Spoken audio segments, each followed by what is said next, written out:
एक सीखना है कि डेरिवेटिव क्या होते हैं और एक सीखना है कि म्यूचुअल फंड क्या होता है। अच्छा बच्चों, आप लोगों से एक सवाल मैं करना चाहूंगा। सबसे पहले म्यूचुअल फंड और फिर करूंगा बात डेरिवेटिव। म्यूचुअल फंड के एडवांटेजेस और फिर डेरिवेटिव। सबसे पहले आप लोगों से ये सवाल करना चाहूंगा कि हम लोग जो हैं वो इन्वेस्टमेंट क्यों नहीं करते आम लोग स्टॉक एक्सचेंज में जाके। अभी तो बात हो रही थी, क्या ख्याल है जी? रिस्क है और रिस्क की वजह से हम इन्वेस्टमेंट नहीं करते, ऐसे ही है जी। लेकिन सवाल ये है बच्चों के अगर रिस्क है और हम इन्वेस्टमेंट नहीं करते तो ऐसे और भी तो लोग होंगे जिनके पास पैसा है। तो हमारे पास तो जो हम सैलरीड पर्सन है इतने नहीं है, तो यकीनन कुछ और लोग होंगे जिनके पास इससे कहीं ज्यादा पैसा होगा।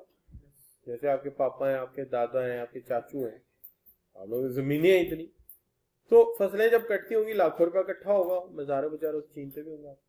अच्छा, तो अब बात यह है कि ये सारा पैसा जो है ये आप स्टॉक एक्सचेंज में लगाते हैं क्योंकि आपको डर लगता है कि पैसा घूम ना जाए, छीन ना ले कोई। बच्चे हैं आप भी। अब बात यह है कि क्यों ना ऐसा किया जाए कि चंद लोगों का पूल बनाया जाए जिसके अंदर चार्टर्ड अकाउंटेंट्स बैठे हो, कुछ फाइनेंशियल एनालिस्ट बैठे हो और वो अपनी एक्सपर्ट एडवाइस के मुताबिक इन्वेस्टमेंट करें। जाहिर है उससे मुनाफा ज्यादा होगा और मुनाफा ज्यादा होने का फायदा क्या होगा? मुनाफा ज्यादा होगा, नहीं बेटे एक मिनट बस, मुनाफा ज्यादा होगा तो वो उसमें से अपना हिस्सा ले ले, हमारा हिस्सा कैलकुलेटेड रिस्क हो। जब जाए इसके हम नॉन प्रोफेशनल होते हुए मार खाएं, गलत जगह पैसा लगा के पैसा घुमाएं, पैसा उनको दे देते हैं। इसकी मिसाल है मेजान बैंक। मेजान बैंक का mutual fund, Meezan mutual fund, Muslim commercial bank mutual fund, Habib mutual fund, NIT national investment trust. So these are the examples. तो इसका फायदा ये हो जाएगा कि ये लोग जो हैं ये शाबाश क्या करेंगे, हमारी तरफ से इन्वेस्टमेंट करेंगे। इन्होंने कैलकुलेट करके करनी है कहां पे रिस्क ज्यादा है, कहां पे कम। हो सकता है स्कैटर्ड करें, सीमेंट में भी करें, बैंकिंग में भी करें, अपना एनर्जी सेक्टर में भी करें, ताकि अगर किसी एक जगह नुकसान भी हो जाए तो चार जगह फायदा हो जाएगा, कुछ ना कुछ फिर भी बच जाएगा। तो लिहाजा ये इनका आर्ट है, तो हम इनको दे देते हैं। क्लियर जी? अब टाइप्स ऑफ म्यूचुअल फंड जो है वो किताब से निकल गए हैं, मेरे पास पुराने कंपोज थे उसके अंदर आ गए थे, मैं इनको नहीं करा रहा। अब नहीं है, अब सिर्फ डेफिनेशन ही आ रही है और ICAP की बुक में भी नहीं, इसलिए मैं इन्हें क्लोज कर रहा हूं। अब इसके एडवांटेजेस पे मैं चलता हूं। सबसे पहला एडवांटेज क्या है जी? जी शाबाश, रिस्क गलत नहीं है हेडिंग, रिस्क फ्री तो तब भी नहीं है, रिस्क मिनिमाइज कर देते। क्या ख्याल, क्या ख्याल है? लो रिस्क नहीं, लो रिस्क इन्वेस्टमेंट वो होती है जिसमें फिर रिवार्ड भी कम होता है। सीमेंट में कर लो, ब्रिक्स में कर लो, minimise, risk is minimise, risk minimise हो जाता है जी। अब आगे बात सेविंग मोबिलाइजेशन। नहीं देखिए ना, पैसे फालतू पड़े बैंकों में, क्या करने रखे भाई? इंटरेस्ट से तो ज्यादा ही फायदा है ना, इंटरेस्ट तो फिक्स है और थोड़ा है और फिर इंटरेस्ट है और मुनाफा उससे बेहतर चीज है। क्या ख्याल? अल्लाह ने तिजारत को हलाल करार दिया, सूद को हराम करार दिया। अच्छा, तो सेविंग भी हुई, कैपिटल फॉर्मेशन भी है। ये आपने पढ़ी थी कहां पे? वो पिछले जन्म की बात नहीं है, चैप्टर नंबर 1 की बात है। तुम अपने उस थाट की तरफ लेके जाते हो हमें पता है, जान के फंसाना चाहता, ये चाहता है कि इनका रुख मेरे मजहब की तरफ हो। दूसरा जन्म होता है, एक पुनर्जन्म होता है। खबरदार तुमने कोई ऐसी बात हमें कही। चैप्टर नंबर 1 में हमने पढ़ा था कि सेविंग करने वाले पैसा ला के किस में डाल देते हैं? बैंक से। और बैंक क्या कहलाते हैं? इंटरमीडियरीज। ये भी डेफिनेशन पढ़ी थी हमने। वो आगे पैसा किसको देते हैं? बिजनेसेस को, और वो से कैपिटल और मशीनें खरीदते हैं। ये कैपिटल फॉर्मेशन है, ये ऐसे ही तो होती है। हम पैसा अपना सेविंग दे दिया म्यूचुअल फंड को, म्यूचुअल फंड ने पैसा दे दिया स्टॉक एक्सचेंज को, और स्टॉक एक्सचेंज में क्या हो रहा है? मशीनें तो बिक रही हैं, एक्चुअली तो मशीनें इक्विपमेंट ही है। अच्छा जी, एक्सपर्टीज इन इन्वेस्टमेंट। वो लोग सामने आएंगे जिनकी एक्सपर्टीज है। इससे फील्ड ऑफ चार्टर्ड अकाउंटेंसी भी डेवलप होगी, फील्ड ऑफ फाइनेंशियल एनालिस्ट भी डेवलप होगी, एक्चुरियल साइंसेस के लोग भी आएंगे, उनको रोजगार मिलेगा जो पढ़े लिखे लोग, ये भी फायदा, इन्वेस्टर का भी फायदा, उनका भी फायदा। और फिर more careful behaviour of corporate sector. क्यों? आम शेयर होल्डर को तो लिफ्ट नहीं कराते और म्यूचुअल फंड के पास होते हैं खुले पैसे, तो कंपनियां फिर डायरेक्टर भी सही रखती हैं, रिपोर्ट भी टाइम पे छापती हैं और शेयर होल्डर को भेजती हैं कि अगर आपने बिहेवियर सही ना रखा तो म्यूचुअल फंड ने एक लिस्ट बनाई होती, ये कंपनियां एथिकल है और ये कंपनियां अनएथिकल, तो उनको भी फिर सीधा कर देते हैं ना। फायदा हो गया ना कि कंपनियों को पता है कि अगर हमने 5 रखे हैं डायरेक्टर तो 10 रखो नॉन एग्जीक्यूटिव डायरेक्टर,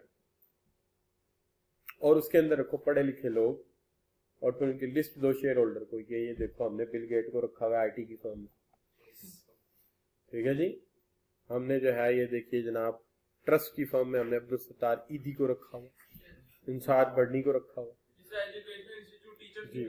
बेटा ये इतनी अहम बात है नॉन एग्जीक्यूटिव डायरेक्टर की कि मैं एक केस स्टडी पढ़ा रहा था बच्चों को कॉर्पोरेट गवर्नेंस पे, तो मैं आपको बता, अंधेरे में ना रखो, मालिक है कंपनी के, तो ये सीधा करता है ना म्यूचुअल फंड पे, रवैये सही करता है।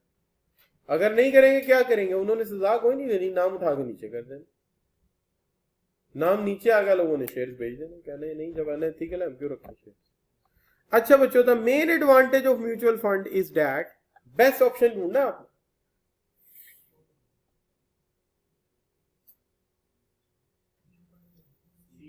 जी, it gives opportunity to invest in the diversified portfolio, यानी एक जगह नहीं कई जगह इन्वेस्टमेंट होगी, सीमेंट में, इलेक्ट्रॉनिक्स में। अच्छा बच्चों आगे आ गया जी आपका, ऐसा भी सवाल आ सकता है जिसके अंदर ये देखिए 10 मार्क्स का क्वेश्चन है, 5 चीजों पे नोट लिखना है, 10 मार्क्स का क्वेश्चन है, 5 चीजों पे नोट लिखना है, उसके अंदर एक म्यूचुअल फंड है और नंबर कितने हैं 10, तो म्यूचुअल फंड के कितने होंगे 2 नंबर, छोटे नंबर का होगा तो कोई बात नहीं। अच्छा चलिए जी बात करते हैं डेरिवेटिव्स के ऊपर। डेरिवेटिव्स क्या होता है? डेरिवेटिव्स को समझाने का मेरा एज एन इकोनॉमिस्ट थोड़ा सा डिफरेंट तरीका है, यकीनन फाइनेंस के लोग और तरह समझाएंगे। डेरिवेटिव ऐसी चीज है जिसकी अपनी सेल्फ कोई वर्थ नहीं, इसकी अपनी कोई वर्थ नहीं है, इसकी वर्थ बेस करती है 2 चीजों पे। पहली चीज है अदर फैक्टर्स, और दूसरी बेस करती है परफॉर्मेंस पे। इस पे बेस करती है परफॉर्मेंस पे। ये बिल्कुल आपकी तरह की चीज है। आप किसी रिश्तेदार के घर जाते हैं, अगर उसने नहीं पहचाना तो कौन है तुम, किधर आए, तो क्या आपकी अपनी को वर्थ है? साथ ही आप बताते हैं कि मैं मोहम्मद रमजान दा मुंडा हूं, अच्छा तो रमजान दा मुंडा, आप उतर अदर फैक्टर पे बेस करती है आपकी। ऐसा ही है ना जी, क्या ख्याल? तो आपकी अपनी कोई इज्जत, सॉरी आपकी अपनी कोई मार्केट में से नहीं है, लेकिन पेरेंट्स का नाम, मोहल्ले का नाम, दोस्तों के नाम से आप पहचाने जाते। बिल्कुल इसी तरह से डेरिवेटिव्स मार्केट भी है, जो एसेट है उसकी अपनी कोई वर्थ नहीं है, डिपेंड करती है अदर फैक्टर्स पे, डिपेंड करती है उसकी परफॉर्मेंस। अच्छा तो देखते हैं क्या चीज है। सबसे पहली चीज, ए डेरिवेटिव इज अ कॉन्ट्रैक्ट, ये कॉन्ट्रैक्ट है, that drives it's value from the performance of N underlying entity, depend करती है उसकी परफॉर्मेंस पे। दूसरी बात, derivative is an instrument, contract भी हो सकता है, इंस्ट्रूमेंट भी, whose value is derived from the value of one or more underlying factor, one or more underlying factor। मिसाल देखिए, फर्ज कीजिए कि आप में से कोई बहरिया टाउन की एक फाइल अप्लाई कर देता, अखबार में इश्तहार आता है कि बहरिया टाउन एक फाइल इशू कर रहा है, 5 मरले की फाइल है। आपके पापा कहते हैं बेटा हमारे पास यहाँ तो जमीनें बहुत है, तो 5 मरले का एक प्लॉट ले ले, जब निकलेगा उस पर घर बना लेंगे। छोटे भाई ने भी पढ़ना है, आप ही ने भी पढ़ना है, कल को तुम रह लेंगे लौट जाकर। आप एक फाइल खरीद लेते हैं। अब इस फाइल की क्या वर्थ, ये एक अंडरलाइंग एसेट है, तो इसकी अपनी कोई वर्थ नहीं, तो कागज का टुकड़ा है। अभी तो जमीन भी नहीं खरीदी गई, आपके नाम से निकल आई, आपने 1.25 लाख रुपया दे दिया, उसके बाद किस्तें शुरू हो गई। अब इसकी वर्थ डिपेंड करती है दो चीजों। पहली बात यह कि बहरिया की परफॉर्मेंस क्या है, कितनी जल्दी सड़कें बनाता है, कितनी जल्दी सीवरेज बनाता है, कितनी जल्दी इलेक्ट्रिकल निजाम बिछाता है। और दूसरी बात यह है कि सियासी हालात कैसे होते हैं, इकोनॉमिक कंडीशन कैसी होती है, और बायर का प्लॉट खरीदने का ट्रेंड क्या होता है। अगर सारी चीजें आपकी फेवर में गई तो ये फाइल इस वक्त है 30 लाख रुपए की बहरिया ऑर्चर्ड में। एक जमाने में 48 की भी थी, आजकल मेरा 32-30 की हो गई। फिर एक वक्त आएगा 50 पे चली गई, वहां घर बनने शुरू हो गए और अच्छा होगा। तो ये है बच्चों, उसकी अपनी कोई वर्थ नहीं है, लेकिन वर्थ डिपेंड करती है दो चीजों पे। पहली बात क्या है, its value from the performance of underlying entity and whose value is drive from the value of one और अदर अंडरलाइंग फैक्टर्स। अब उसके पास से रिंग रोड गुजर गया, वैल्यू और बढ़ गई। ठीक है जी, वहां पे उन्होंने तलवार चौक बना दिया, मोर चौक बना दिया, वैल्यू और बढ़ गई। क्या ख्याल है, उधर आके क्या नाम लेते हैं, बाबर अली ने रहना शुरू कर दिया, बाबर अली एक्टर ने, वसीम अकरम ने घर बना लिया और पॉपुलर हो गया। तो बाकी फैक्टर पे बेस करते हैं ना हम, क्या ख्याल है जी। अच्छा जी, तो ये इसकी वर्थ हो गई। अब इसमें क्या चीजें आती हैं, इसके अंदर चीज आती है क्या क्या, कमोडिटीज आती हैं। ये कमोडिटी की मिसाल दी है ना मैंने। अच्छा, बॉन्ड, प्रीशियस मेटल भी आते हैं, कभी चांदी सस्ती हो जाती, कभी महंगी हो जाती, कभी गोल्ड महंगा हो जाता, कभी सस्ता हो जाता, रोज होता है ना जी। अच्छा, करेंसी भी आ जाती है, आप डॉलर खरीद के रख लेते जब 90 रुपए का था, ये भी 2.5 साल पहले की बात है। और मैंने किसी का 3 लाख देना था, मेरा नगद पड़ा था और 90 रुपए का डॉलर था, लेके रखा होता तो आज उसके पैसे पे उसको दे देते, अपने पास 2.25 लाख रुपए। जेन में नहीं आया, मसरूफ इतने। बॉन्ड्स हैं, स्टॉक्स हैं, इंडेक्सेस हैं, ये सारी यही चीजें, अपनी कोई वैल्यू नहीं है। मिलर ट्रैक्टर के शेयर्स खरीदे हुए जनाब, मिलर ट्रैक्टर जा उन्होंने जहाज बनाना शुरू कर दिया, जहाज उड़ रहा, मिलर ट्रैक्टर का जहाज, एयरलाइन बना ली, आपका शेयर जा लाखों में चला गया। तो डिपेंड करता है कि क्या सूरत हाल होती है। अच्छा बच्चों, तो इसके अंडरलाइंग एसेट का मैटर करता है कि आपके पास क्या सूरत हाल है और आप इससे कितना कमाते हैं। क्यों जी बच्चों। अच्छा, उसके बाद आ जाती क्लासिफिकेशन ऑफ डेरिवेटिव्स। डेरिवेटिव्स की इकसाम क्या है। देखिए, अब इसके अंदर दो तरह की डेरिवेटिव है। एक होते हैं आसानी से ट्रेड होने वाले, जिसको मर्जी पकड़ा दे उसका हो गया। जैसे एक चेक के ऊपर कैश लिख दे, जो ले जाएगा साइन करेगा, कैश करा लेगा, आसानी से ट्रेड हो गया ना। लेकिन एक चेक होता है जिसपे नाम लिखा होता है, क्रॉस चेक हो गया, वो जरा डील करना मुश्किल है। इसी तरह प्रॉपर्टी की फाइलों की भी मिसाल हो सकती है। एक फाइल होती है, हम उसकी फीस देते हैं, कोई सोसाइटी रूल बनाती है जी ओपन फाइल रख लो, लेकिन ओपन फाइल खतरनाक। 50,000 रुपया दे दे, कनाल की फाइल ओपन। ओपन का मतलब जिसके पास फाइल है उसकी है। कल ये ले जाए जी, ये मेरे पास है, मेरे नाम कर दे, इनके नाम हो जाएगी, ओपन है, उसको ध्यान से रखना है। ओपन का मतलब anybody can go and transfer to his name, but generally क्या होती है, किसी के नाम होती है और सोसाइटी कहती है कि सामने आके बैठो, तुम्हारी तस्वीर बनेगी और जिसके नाम हो रही है उसकी भी मूवी बनेगी, इकट्ठे बैठ के साइन करो, इन साहब ने इनके नाम की। ठीक है, तो इसमें दो तरीकेकार हो सकते हैं। एक ओवर द काउंटर, तो ओवर द काउंटर जो होगा वो क्या होगा, that is easier to establish the trade over the counter. Counter पे जाओ, रखो, पैसे ले लो। मेरे पास बहरिया ऑर्चर्ड की फाइल है, मैं जाके कहता हूँ जी ओपन फाइल है, ये जरा 28 लाख रुपया तो दे पकड़े, या 30 लाख रुपया दे पकड़े, 30 लाख रुपया दिया आ गए। लेकिन अगर ये बाउंडेड फाइल होती तो मेरे नाम होती, मुझे उसको साथ ले जाना पड़ता, बकायदा वहां जाके हलफ देना पड़ता, स्टैम्प पेपर लगता, क्या ख्याल है? तो ये बच्चों इसकी खूबी ये है कि ये फ्लेक्सिबल है। इसकी खूबी क्या है? Flexible. Term and deal free है। लेकिन नुकसान क्या हो सकता है? जी शाबाश। ड्रॉबैक क्या है? रिस्क है। क्या रिस्क है?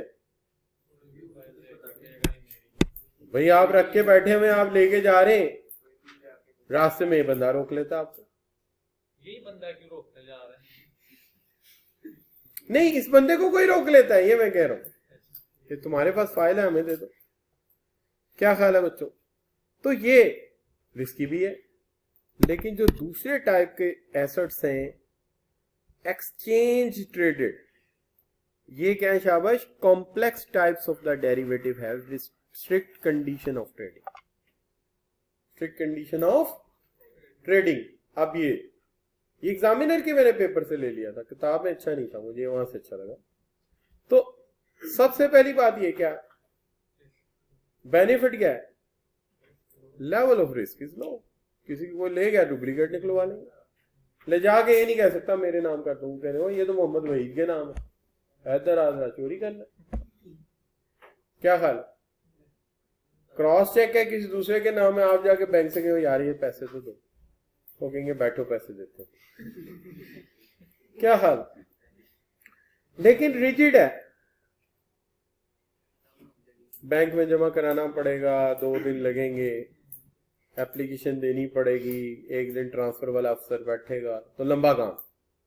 अच्छा, अब इसके अंदर अगर आप मुझे ये कहें कि सर क्या आपने ये प्योर फाइनेंस की टर्म में पढ़ाया, मैं साफ कह रहा हूं डेरिवेटिव का टॉपिक मैंने प्योर फाइनेंस की टर्म में नहीं पढ़ा, बहुत हद तक उसके करीब है, मैंने इकोनॉमिक्स की टर्म में पढ़ा। अभी जब आप फाइनेंस में जाएंगे तो they will open the world, तो पूरी दुनिया ओपन करके रख देंगे। आप कहेंगे यार सर ने तो कुछ भी नहीं बताया। तो ये मैं आपको पहले बता दूं, जितना मुझे आता है मैंने उतना बताया आपको। ठीक है जी। अच्छा बच्चों, तो यहां तक जो है बात क्लियर है। अब देखिए इसके भी सवाल जब देखते हैं तो हर जगह नजर आते हैं, क्योंकि रिपीटेड सवाल थे 19 के और 20 के, वो मैंने नहीं लिए। ये देखिए सवाल, what do you understand by term derivative? State main objective of exchange traded derivative. ठीक है जी, क्या हाल है? ये एक ही ऑब्जेक्टिव मान। हाँ, मेन ऑब्जेक्टिव्स क्या है डेरिवेटिव? कभी इन्वेस्टमेंट हो, पैसा ट्रांसफर हो, and they briefly discuss the main feature of the derivative. Derivative के मेन फीचर क्या हो, तो ये तफसील है इसके अंदर, थोड़ी सी पढ़ लीजिएगा। ये फीचर ही बुक में नहीं है, तो वो जिम्मेदारी से बुक आपकी बुक में भी नहीं है यार, तो मैंने नोट्स भी बनाए हैं ये वाले, ये मेरी बुक ही तो है, और क्या क्या ख्याल? मैं तो जिम्मेदार आदमी हूं, आप लोग जिम्मेदार आदमी। अच्छा बच्चों, तो यहां तक ठीक हो गया जी। तो यहां पे आके चैप्टर नंबर 15 पूरा हो गया आपका। 16 है ही नहीं, हमें 4 पे वापस जाना है। सर जी इधर देखिए, सरासिन ने क्यों लिखा हुआ है? कौन सर? सर किसी तरह मैं किसी को नहीं जानता। हम चेक मान के दिखाओ जरा क्या लिखा। नहीं वो असल में मैं बताता हूँ बेटा, इसके अंदर एक तो इन्होंने लिखा हुआ है ये इंस्टेबिलिटी एंड गवर्नमेंट पॉलिसी, ये माइक्रो इकोनॉमिक का टॉपिक है। ये देखो कोवेब थ्योरम दिया हुआ है इसके अंदर, ये आपको याद होगा चैप्टर 3 में आपके साथ बात हुई थी। ठीक है, ये देखो ये लॉन्ग रन कास्ट कर्व है, ये चैप्टर 5, ये चैप्टर 5 में है। ये बेटा ये है ही नहीं कोर्स का आपके, ये कोर्स का है नहीं। ये 3 चीजें उन्होंने वहां प्रिंट नहीं की होगी, बाद में पब्लिशर से बात हुई होगी, उन्हें कहा होगा कि सर अब वहां कंपोज नहीं हो सकता, वो तो हमने प्रिंट कर दिया, तो इन्होंने 4 पेज बाद में लाना प्रिंट करा दिए होंगे कि यार ये कर दो, कहीं पेपर में आ गए तो बच्चे क्या करें। लेकिन अगर आप कोवेब थ्योरम कहेंगे तो मेरे पास इसका एक सान टोटका मैं करा सकता हूँ, पेपर में आया नहीं यार, पिछले 10 साल हो गए कभी भी नहीं आया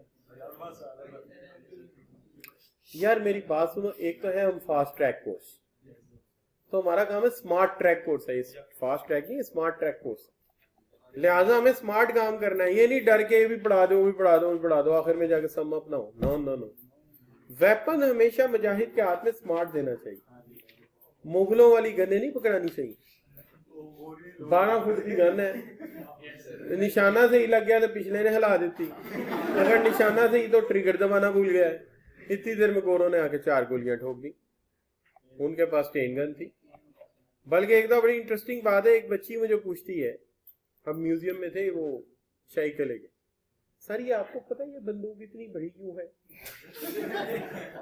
मैं कहा बेटी इसको इसलिए यूज करते हैं कि बादशाह ने जब जाले निकालने होते थे उसके ऊपर झाड़ू बांध लेता था, और जब घर में कुछ चोर आता था तो उसको चला देता था किसी भी रुख पे, तो शोर मचता था, लोग इकट्ठे हो जाते, चोर भाग जाता था।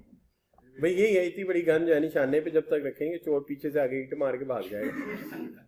क्या था? अच्छा बच्चों, अब यहाँ पे आके ये तो हो गया बंद। कोई रिकॉर्डिंग